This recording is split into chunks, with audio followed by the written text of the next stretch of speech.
Welcome back to our channel. ಹೇಗಿದ್ದೀರಾ ಎಲ್ಲರೂ? ನಾನಿವತ್ತು ಹೂವನ್ನ ಯಾವ ರೀತಿ ಪ್ರಿಸರ್ವ್ ಮಾಡಬೇಕು ಅಂತ ತೋರಿಸ್ತಾ ಇದ್ದೀನಿ. ನಾನಿವಾಗ ಒಂದು 1/4 kg ಹೂವು ಹಿಡಿಯೋಷ್ಟು ಒಂದು ಪ್ಲಾಸ್ಟಿಕ್ ಬಾಕ್ಸ್ ತೊಗೊಂಡಿದ್ದೀನಿ. ಇದಕ್ಕೆ 1 ಲೇಯರ್ ಪೇಪರ್ ಹಾಕ್ತಿದ್ದೀನಿ. 1 more ಲೇಯರ್ ಕೂಡ ಈಗ ಹಾಕ್ತೀನಿ. ಯಾಕೆ 2 ಲೇಯರ್ ಪೇಪರ್ಸ್ ಅಂದರೆ ಹೂವಿನ ತೇವಾಂಶವನ್ನು ಹೀರ್ಕೊಳ್ಳೋದಕ್ಕೆ ಸಹಾಯ ಆಗಲಿ ಅಂತ 2 ಲೇಯರ್ ಪೇಪರ್ಸ್ನ ಹಾಕ್ತಾಯಿದ್ದೀನಿ. ಇದನ್ನು ಚೆನ್ನಾಗಿ ನಾವು ಬಾಕ್ಸಲ್ಲಿ ಪ್ರೆಸ್ ಮಾಡಿಬಿಡಬೇಕು. ನಾನು ನಿಮಗೆ ತೋರಿಸ್ತೀನಿ ಯಾವ ರೀತಿ ಈಗ ನಾನಲ್ಲಿ ಬಾಕ್ಸಲ್ಲಿ ಪ್ರೆಸ್ ಮಾಡಿ ಇಟ್ಟಿದ್ದೀನಿ ಪೇಪರ್ನ ಅಂಥೇಳಿ.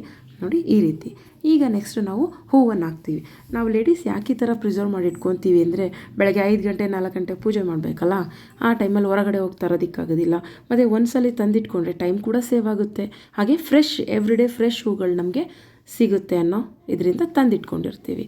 ಈಗ ಇದನ್ನು ನೀಟಾಗಿ ಸ್ಪ್ರೆಡ್ ಮಾಡಿಬಿಡಿ.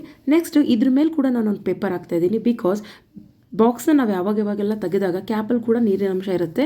ಆ ನೀರಿನ ಅಂಶ ಹೂ ಮೇಲೆ ಬೀಳಬಾರ್ದು ಅನ್ನೋ ರೀಸನ್ಗೆ ಈ ಥರ ಪೇಪರ್ನ ಕಟ್ ಮಾಡಿ ಹಾಕ್ಕೊಳ್ತಾ ಇದ್ದೀನಿ. ಈ ರೀತಿ ಕಟ್ ಮಾಡಿ ಇದನ್ನು ಮುಚ್ಚಿ ಇದ್ರನ್ನ ಚೆನ್ನಾಗಿ ಒಳಗೆ ಮತ್ತೆ ಪ್ರೆಸ್ ಮಾಡಿ ಇದ್ರ ಮೇಲೆ ಕ್ಯಾಪ್ನ ಕ್ಲೋಸ್ ಮಾಡ್ತಾ ಇದ್ದೀನಿ. ಈ ರೀತಿ ನಾವು ಮಿನಿಮಮ್ ಅಂದರೂ ಒಂದು 20 days ಹೂವನ್ನು ನೀಟಾಗಿ ತುಂಬ ಚೆನ್ನಾಗಿ ಫ್ರೆಶ್ ಆಗಿ ಇಟ್ಕೋಬೋದು. ಈ ವಿಡಿಯೋ ನಿಮಗೆ ಇಷ್ಟ ಆಗಿದ್ದರೆ ಶೇರ್ ಮಾಡಿ, ಲೈಕ್ ಮಾಡಿ, ಹಾಗೆ ವೀರು ಓಲ್ಗಾ ಚಾನಲ್ಗೆ ಸಬ್ಸ್ಕ್ರೈಬ್ ಮಾಡಿ. Thank you.